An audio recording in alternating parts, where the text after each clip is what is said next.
Ma'am, baka gusto nyo sa akin na lang kumapit. Medyo hataw kasi tayo pupunta dun eh. Hindi, okay lang. Bilisan mo. Sakit ah. Sige na, kapit na lang. Sige.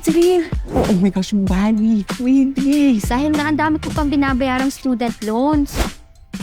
Pwede mo namang padaliin yung buhay mo kung humingi ka ng tulong sa mga magulang mo. Maghirap na lang ako mag-isa kaysa manghingi pa ako ng tulong sa kanila. Masyado mong ginalingan.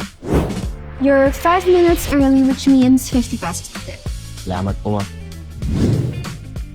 Araw-araw pare-pareho lang ang takbo ng buhay ko. Mabilis, tuloy-tuloy, halos walang oras huminga.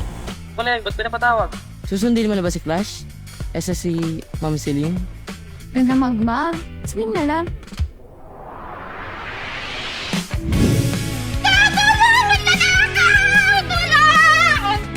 Marco! Ayop ka! Mag-iingat ka. Bata pa lang, hudlong na yan.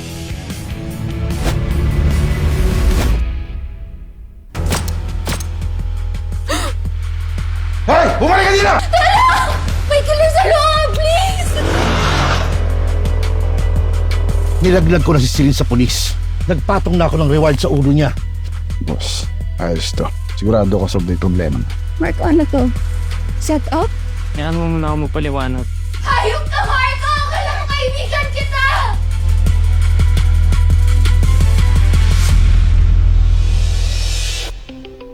May mga tao, napahinto ka dahil may pinaramdam sila sa iyong bago.